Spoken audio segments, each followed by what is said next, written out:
Hello friends, class 10th के next class में आपका वेलकम है। हम लोग बायो फर्स्ट चैप्टर स्टार्ट किए हैं जिसमें हम लोग लाइफ प्रोसेस के बारे में पढ़ रहे हैं। लाइफ प्रोसेस के टाइप्स आपको बता दिए गए थे, कौन कौन सी ऐसी प्रोसेसेस हैं जो लाइफ को सस्टेन करने के लिए ज़रूरी हैं। उसमें जो सबसे पहली प्रोसेस हमने बताया था दैट इज़ द न्यूट्रिशन, क्योंकि हमको लाइफ को सस्टेन करने के लिए बाहर से कुछ चीज़ें ऐसी खानी चाहिए, ऐसी खाई जाती हैं, चाहे लिविंग ऑर्गेनिज्म चाहे जो हो, तो उनको लाइफ को अपने सपोर्ट करने के लिए एनर्जी की रिक्वायरमेंट होती है। और ये एनर्जी उनको कहाँ से मिलती है? जब वो कोई सोर्स एक्सेप्ट करते हैं बाहर से तो उनको एनर्जी मिलती है। आई होप पिछले टर्न पर आपने ऑटोट्रॉपिक न्यूट्रिशन पढ़ा होगा, जिसमें हम लोगों ने प्लांट्स की स्ट्रेटजी को देखा था कि जिसमें प्लांट्स कौन कौन सी स्ट्रेटजी को फॉलो करते हैं जिससे उनका ऑटोट्रॉपिक न्यूट्रिशन फॉलो होता है। आज हम लोग पढ़ने जा रहे हैं हेट्रोट्रॉपिक न्यूट्रिशन के बारे में। हेट्रोट्रॉपिक न्यूट्रिशन क्या है? ये जस्ट ऑटोट्रॉपिक न्यूट्रिशन का देखें तो जस्ट रिवर्स होता है। ऑटोट्रॉपिक न्यूट्रिशन में जो प्लांट्स होते हैं वो खुद अपना भोजन बनाते हैं itself in the presence of sunlight, और वो हेल्प लेते हैं वाटर की। और भी कई रॉ मटेरियल्स हैं जिसमें आपने पढ़ा था, सॉइल से वाटर और जो है नाइट्रोजन को नाइट्रेट के फॉर्म में आप देखते हैं। ये आपने क्लास 9th में भी पढ़ा होगा। और सारी चीज़ें जो उनको ज़रूरत होती है वो एक्सेप्ट करते हैं। लेकिन यहाँ पर जो हेट्रोट्रॉपिक न्यूट्रिशन है इसकी डिफाइन आप देखिए, ये जस्ट उसका अपोजिट है। Those organism which can not prepare their food by themselves, ऐसे ऑर्गेनिज्म जो अपना भोजन खुद नहीं बनाते हैं, और कह रहा है कि डायरेक्टली और इनडायरेक्टली डिपेंड्स अपॉन ऑटोट्रॉप्स, जो डायरेक्टली या इनडायरेक्टली ऑटोट्रॉप्स पर डिपेंड करते हैं for their food is called heterotrophic nutrition. इनको हम लोग हेट्रोट्रॉपिक न्यूट्रिशन कहते हैं। ऐसे ऑर्गेनिज्म को हेट्रोट्रॉप्स या हेट्रोट्रॉप्स के बारे में बताया जाता है। तो इनको डिपेंड्स अपॉन ऑटोट्रॉप्स। तो ये एक डिफाइन हुई, इसमें आपको बताया गया कि ये ऑर्गेनिज्म इटसेल्फ फूड का फॉर्मेशन नहीं कर सकते हैं। ये डायरेक्टली और इनडायरेक्टली किस पर डिपेंड करते हैं फूड के लिए?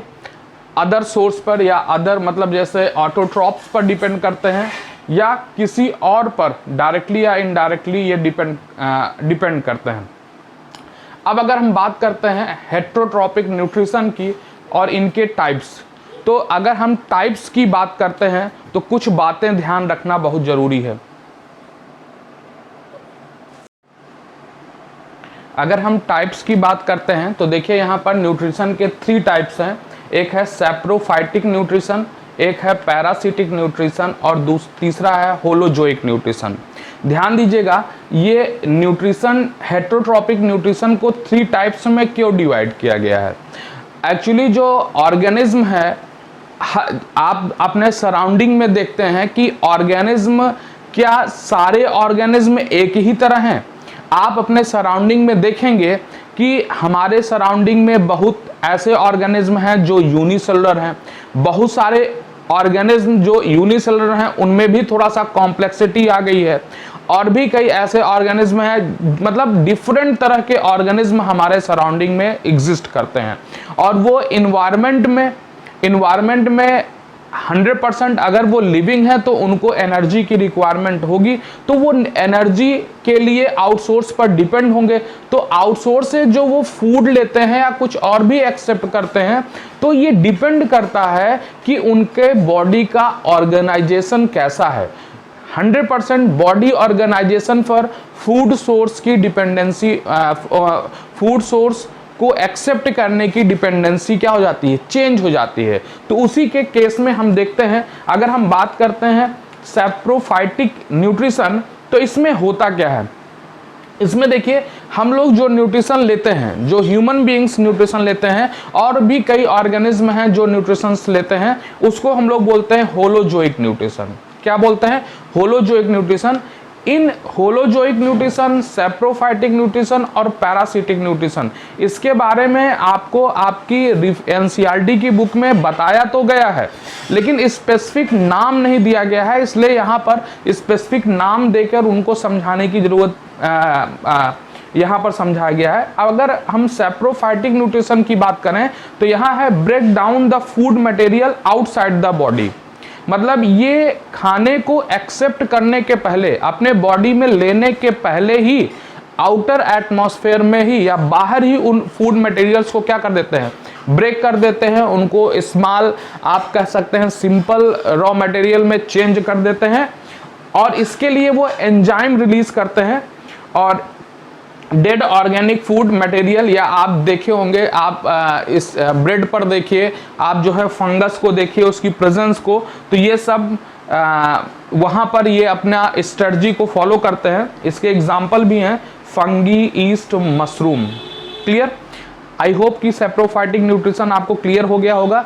ये फंगी, ईस्ट और मशरूम ये फूड मटेरियल को एक्सेप्ट करने के पहले आउटर एटमॉस्फेयर में वो ऐसे एंजाइम्स रिलीज करते हैं कि बाहर ही वो क्या हो जाए, सिंपल ऑर्गेनिक मटेरियल में ब्रेक हो जाए, उसके बाद वो उसको क्या करते हैं, एक्सेप्ट करते हैं। नेक्स्ट आते हैं पैरासिटिक न्यूट्रिशन। पैरासिटिक न्यूट्रिशन में क्या होता है कि ये किसी भी ऑर्गेनिज्म को लेने के पहले, एक्सेप्ट करने के पहले उनको डेड नहीं करते हैं, ये उनके साथ साथ सरवाइव करते हैं। जो इनके होस्ट होते हैं, जहां से इनको न्यूट्रिशन लेना रहता है, वो उनके साथ सरवाइव करते हैं और साथ ही साथ उनसे जो न्यूट्रिएंट्स लेते हैं, वो जो न्यूट्रिएंट्स लेते हैं, उन न्यूट्रिएंट्स का कुछ पार्ट ये खुद भी क्या करते हैं, एक्सेप्ट करते हैं।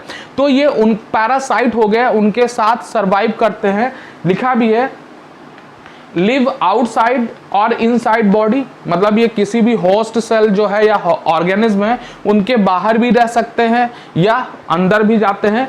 And derive their nourishment from host cell, या उनसे जो है ये रहकर इनकी पोजीशन रहने की, अंदर भी रह सकते हैं, बाहर भी रह सकते हैं बॉडी के अंदर, और ये उनसे न्यूट्रिशन को एक्सेप्ट करते हैं। यहाँ पर कस्कटा, अमरबेल, टिक्स, लाइस, लीचेस और टेप वर्म, ये सब चीज़ें हैं। टेप वर्म जैसे है आपको पता है कि इंटेस्टाइन में पाया जाता है या और भी कई जगह इस तरह एग्जिस्ट करता है, जिससे वहाँ से वो न्यूट्रिशन क्या करता है, एक्सेप्ट करता है।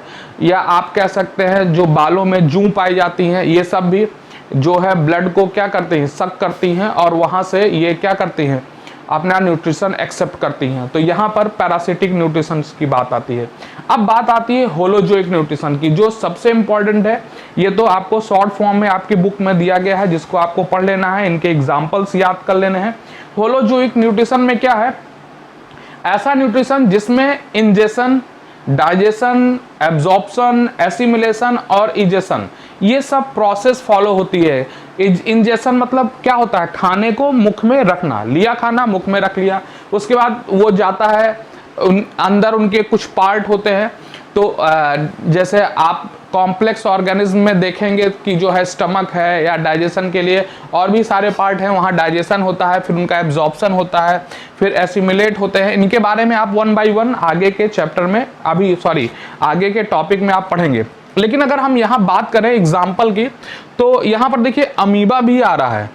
अमीबा, ध्यान दीजिएगा, अमीबा जो ऐसा ऑर्गेनिज्म है, यूनिसेलुलर ऑर्गेनिज्म है, आपको आपकी आंखों से दिखता ही नहीं है, हमारी आंखों से ये दिखता भी नहीं है, लेकिन तब भी इसका न्यूट्रिशन होलोजोइक है। और एक अमीबा का और एक ह्यूमन बीइंग का अगर कंपेयर करें तो कितना बॉडी डिजाइन में डिफरेंस है, बॉडी डिजाइन में बहुत ही ज्यादा डिफरेंस है। लेकिन आप देखिए ये दोनों होलोजोइक न्यूट्रिशन को फॉलो करते हैं। रैट है, काऊ है, ये तो समझ में आता है। लेकिन यूनिसेलुलर ऑर्गेनिज्म अगर अमीबा की बात करें तो ये भी होलोजोइक न्यूट्रिशन फॉलो करते हैं। मतलब यहाँ इंजेशन, डाइजेशन, एब्जॉर्प्शन और इजेशन, ये सब प्रोसेस यहाँ फॉलो होती हैं। तो देखिए आपकी बुक में ये आपके एग्जाम में भी आता है। तो यहाँ पर देखिए एक अमीबा है, ये अमीबा का न्यूक्लियस है। तो न्यूक्लियस यहाँ यूनिसेलुलर ऑर्गेनिज्म है। यहाँ पर देखिए फूड पार्टिकल्स आया, तो यहाँ पर देखिए ये इसकी बॉडी डिजाइन में देखिए तो तो यहाँ पर कोई ऐसा पार्ट आपको नहीं दिखेगा कि देखिए ये इसका मुख है, आप कह सकते हैं इसका माउथ है जहां से ये फूड को लेगा। ये फूड को, ये लिखा है इंटायर सरफेस से कहीं भी एक्सेप्ट कर सकता है। अगर ये फूड पार्टिकल यहाँ आया तो यहाँ से एक्सेप्ट कर सकता है, अगर फूड पार्टिकल्स यहाँ आता है तो यहाँ से एक्सेप्ट कर सकता है, कहीं से भी एक्सेप्ट कर सकता है। तो देखिए अगर ये फूड पार्टिकल्स यहाँ पर आया है तो क्या होगा, ये इसका जो ये पार्ट है देखिए इधर इधर ऐसे कॉनकेव टाइप में हो रहा है और ये आगे की ओर कर्व कर रहा है। यहां पर देखिए ये जो आगे कर्व कर रहा है ये उसका फिंगर लाइक स्ट्रक्चर है जिसको हम लोग स्यूडोपोडिया बोलते हैं। क्या बोलते हैं? स्यूडोपोडिया। ये पार्ट दोनों आगे जाते हैं, ऐसे आगे जाते हैं और आगे जाकर स्टिक कर जाते हैं।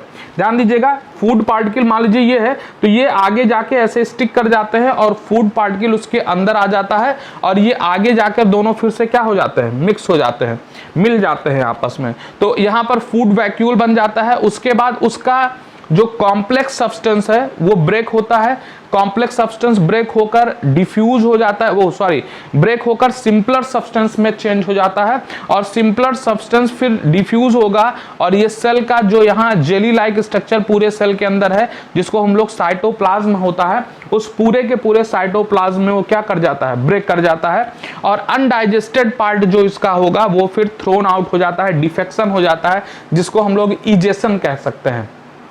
तो ये एक यूनिसेलुलर ऑर्गेनिज्म, सोचिए एक यूनिसेलुलर ऑर्गेनिज्म है जो होलोजोइक न्यूट्रिशन को फॉलो करता है और ये सारी की सारी स्ट्रेटजी जो ह्यूमन बींग्स में पाई जाती है, अभी आगे आप चलकर देखेंगे तो यहां पर ये सारी स्ट्रेटजी को ये क्या करता है, फॉलो करता है। अब यहां पर देखिए एक एग्जाम्पल आपकी एनसीईआरटी की बुक में दिया है, उसका नाम है पैरामीशियम। अगर हम पैरामीशियम में देखें तो it is also a unicellular organism. लेकिन अमीबा और पैरामीशियम में डिफरेंस क्या है?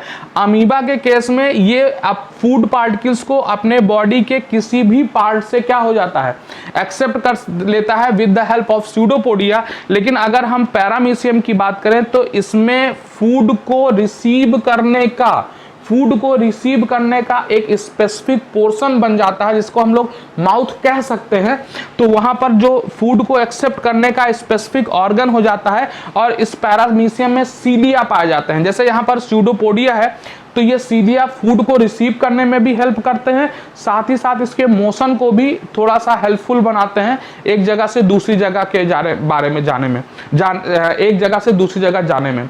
तो यहाँ पर पैरामीशियम और अमीबा के बारे में अगर डिस्कस किया जाए तो पैरामीशियम में ऐसा नहीं है कि वो हर जगह से फूड को एक्सेप्ट कर ले अपनी बॉडी के हर एक पार्ट में, बल्कि दोनों जो है क्या है, यूनिसेलुलर ऑर्गेनिज्म है। तो यहाँ पर specific food like structure food को एक्सेप्ट करने का माउथ लाइक स्ट्रक्चर यहाँ पर क्या हो जाता है, बन जाता है और वहां से वो फूड को क्या करता है, रिसीव करता है। तो यहां पर आप हेट्रोट्रॉपिक न्यूट्रिशन की आज आपने डिफाइन पढ़ी, हेट्रोट्रॉपिक न्यूट्रिशन के आपने टाइप्स पढ़े और जो तीसरा टॉपिक है होलोजोइक न्यूट्रिशन, उसमें आपको बताया गया कि जो यूनिसेलुलर ऑर्गेनिज्म है वो कैसे न्यूट्रिशन को एक्सेप्ट करते हैं, रिसीव करते हैं, जिसमें एक एग्जाम्पल आपकी एनसीईआरटी की बुक में दिया गया है जिसको हम लोग जो अमीबा के बारे में है, अमीबा फूड को कैसे एक्सेप्ट करता है, उसका न्यूट्रिशन कैसे होता है, इसके बारे में आपको बताया गया। आई होप कि आपने एक बेसिक यूनिसेलुलर ऑर्गेनिज्म के बारे में, आज आपने होलोजोइक न्यूट्रिशन के बारे में पढ़ा। अगले टर्न पर हम लोग ह्यूमन बींग्स जो इम्पॉर्टेंट है, ये भी इम्पॉर्टेंट है, लेकिन ह्यूमन बींग्स के बारे में हम अपने बारे में न्यूट्रिशन के लिए न्यूट्रिशन पढ़ेंगे। तब तक इन वीडियोस को देखिए और इस टॉपिक को समझने का प्रयास करिए। Thank you. इस वीडियोस को लाइक करिए, आप अपने जो इम्पोर्टेंट जो है कमेंट्स हैं या आपके फीडबैक हैं वो आप अपने फीडबैक जरूर से जरूर दीजिए। आपको कैसे समझ में आ रहा है। Thank you.